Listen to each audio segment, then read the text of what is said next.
發言首先係周小松議員。好多謝主席，我都係跟進翻頭先提出過嘅關於調查小組嘅職權範圍嘅事啦。咁如果呢個調查小組咧調查過程中發現咗一啲新嘅線索啦，或者有啲新嘅發現啦，咁佢就會尋求特首或者司局長去擴大嗰個職權範圍，可以調查廣啲，調查多啲人。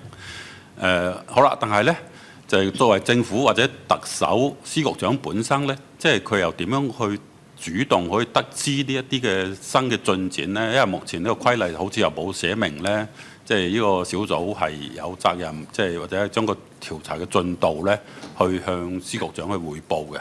咁我想問下呢，即係政府方面會唔會考慮呢？喺規例入邊寫入呢一個調查小組，需要將個階段性嘅進展呢向局長或者司長去彙報返。等到我哋政府咧都覺得有需要擴大嘅時候，可以主動提出嚟擴大嗰個職權範圍。呢個第一個。咁第二個咧，如果呢一個小組咧，佢調翻轉啦，即係佢擅自將個職權範圍去擴大。本來唔係佢範圍內嘅事，佢擅自去擴大。咁嘅情況之下咧，我哋接受調查嘅公務員咧，佢係咪可以就唔作出配合啊？呢一個係第一個啦。第二個咧，如果佢調查完之後個結論，佢作出咗一啲結論呢，係職權範圍之外嘅，對某一啲佢職權範圍之外嘅一啲官員呢，作出一啲調查嘅結論。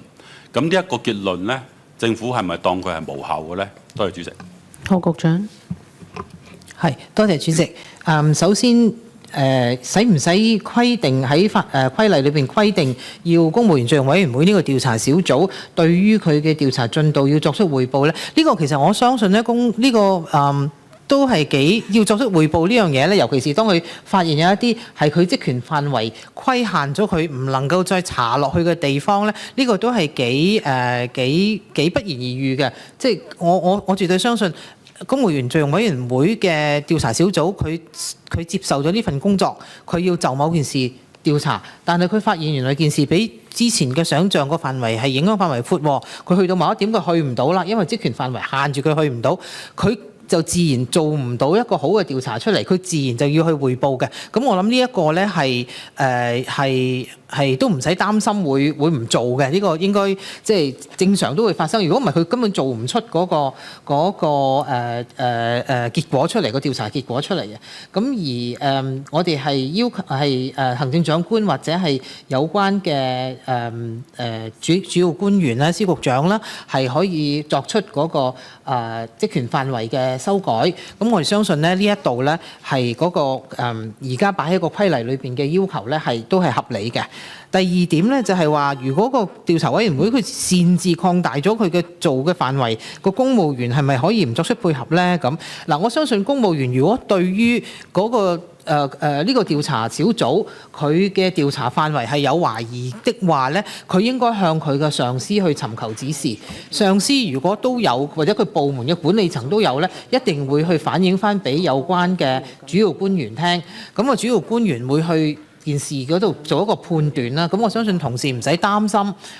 如果我係咪應該講俾佢聽呢？定係我唔應該講俾佢聽呢？好似出咗界喎，咁我相信佢尋求上司嘅指示，呢個會係一個最好嘅做法。咁另外就係，如果嗰個調查小組呢，佢對於一啲佢調查範圍以外嘅官員有一啲意見，咁啊點呢？其實而家喺我哋嘅以個規例裏邊呢，第4條第3款呢已經係註明咗呢，調查係不得超越其職能範圍列出嘅範圍嘅，咁呢個都好清楚，佢係唔可以喺佢嘅職權範圍以外咧，係有一啲其他嘅意見啊，咁等等嘅。